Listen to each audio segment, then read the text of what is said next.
नमस्ते दोस्तों, अम्मू and you channel पर आप सबका स्वागत है।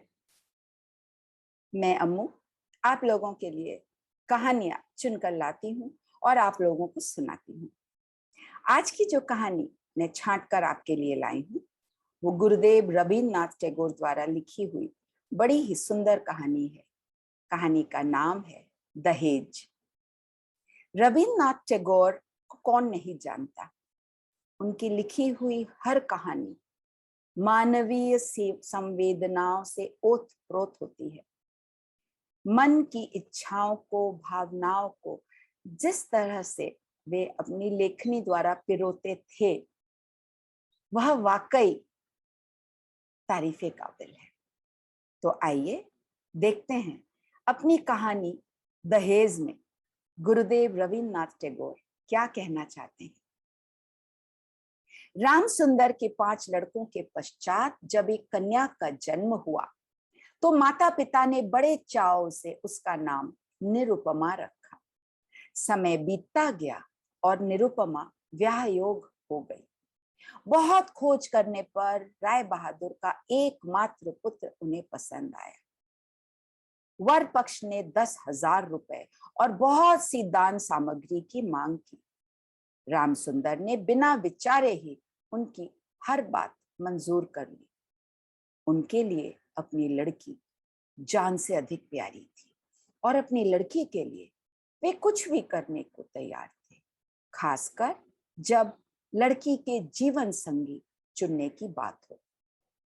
ब्याह के समय सभी कोशिशों के बावजूद वह पूरे पैसों का प्रबंध नहीं कर पाए। विवाह का दिन आ गया।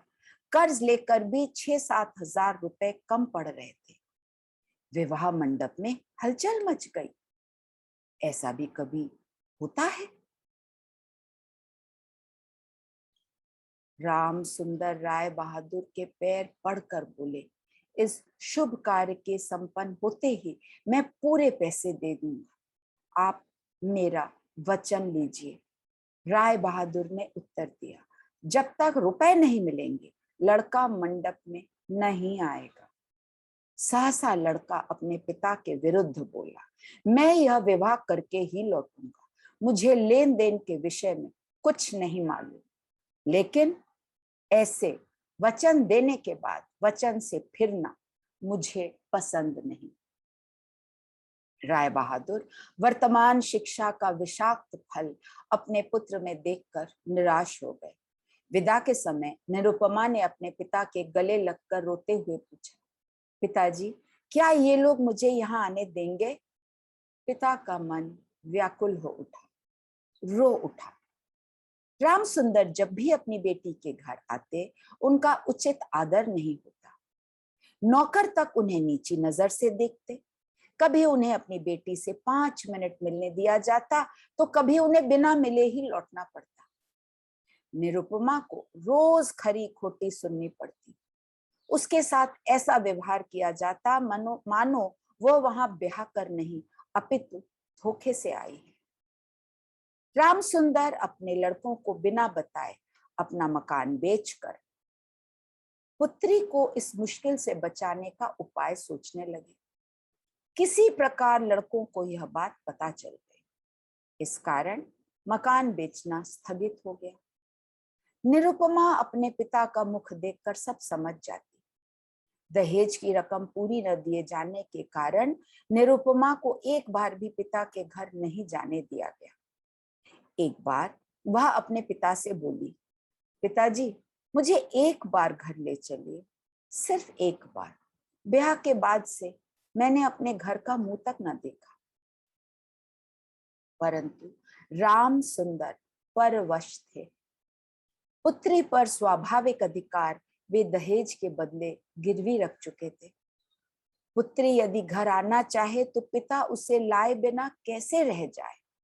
उन्होंने अत्यंत अपमान उठाकर 3,000 रुपए इकट्ठे कर लिए।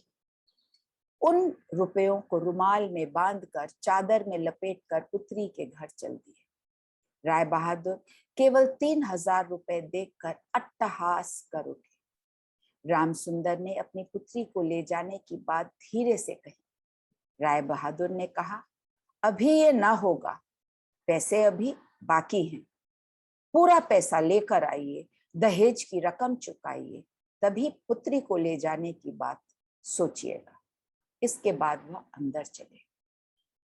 राम सुंदर व्यथित मन से वापस लौट आए। उन्होंने प्रतिज्ञा की कि इस बार पूजा के शुभ अवसर पर वह निरुपमा को अवश्य लाएंगे। राम सुंदर राय बहादुर के घर अपनी पुत्री को लेने पहुंचे।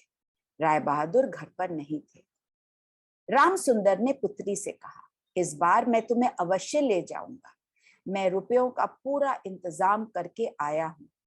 पिता पुत्री दोनों रो रहे थे। रोने के बाद जब निरुपमा सामान्य हुई तो पिता के साथ आए भाई से पूछने पर उसे पता चला कि उसके पिता उसके सुख के लिए अपना मकान गिरवी रखकर आए। इस बात से उसके स्वाभिमान को चोट पहुंची।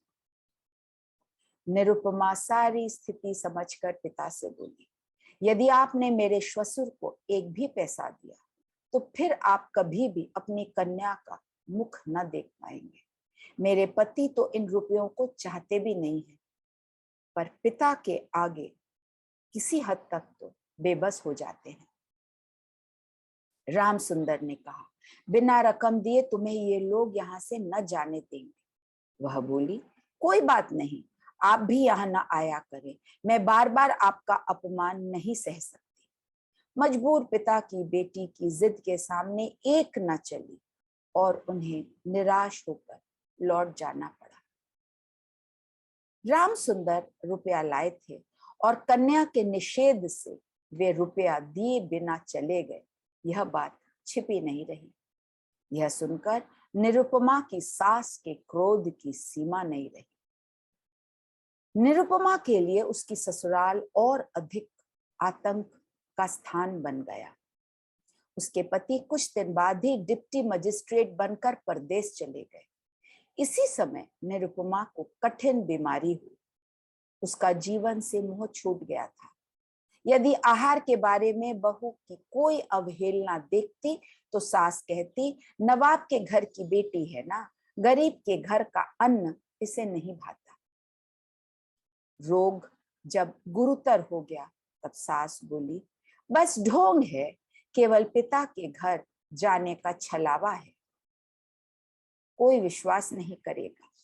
जिस दिन संध्या के समय निरुपमा का श्वास रुद्ध हुआ, उसी दिन डॉक्टर ने पहली बार देखा था और उसी दिन डॉक्टर का देखना भी समाप्त हो गया। वह इस लोक से बहुत दूर चली गई। बड़े घर की बहू मरी है। खूब धूमधाम से अंत्येष्टि क्रिया संपन्न हुई। चंदन की लकड़ी की चिता सजाई गई। राम सुंदर को सांत्वना देते हुए लोगों ने कहा कि तुमने बहुत पुण्य किए हैं। देखो, तुम्हारी लड़की की कैसी महासमारोह के साथ मृत्यु हुई है। ऐसी भाग्यशाली लड़कियां विरली ही होती हैं।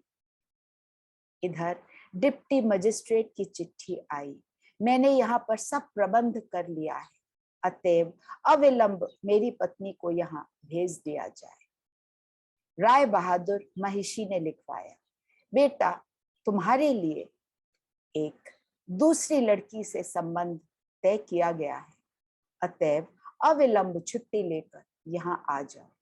इस बार 20,000 का दहेज है और हाथों हाथ अदा किया जाएगा। इंसान लालच में, अंधे लालच में क्या कर गुजरता है, इस हद तक अंधा बन जाता है कि अपने पैरों पर कुल्हाड़ी मारना भी उसको नहीं दिखता। दहेज जैसी कुप्रथा का अंत काफी हद तक हमारे देश में हम लोगों ने किया है। पूरी तरह से कर सकना हम सबके हाथ में है। इस बारे में जरूर सोचिएगा। कहानी अगर अच्छी लगी हो तो प्लीज लाइक, शेयर, सब्सक्राइब करिए। आपके कमेंट्स मुझको बहुत प्रोत्साहित करते हैं और उनके लिए अशेष धन्यवाद। कहानी सुनने के लिए बहुत बहुत धन्यवाद। और जल्दी ही फिर से एक नई कहानी लेकर आपके दिल तक पहुंचने और दिल पर दस्तक देने के लिए। अम्मू यानी मैं जल्दी ही लौट आऊंगी। तब तक के लिए खुश रहिए। नमस्ते।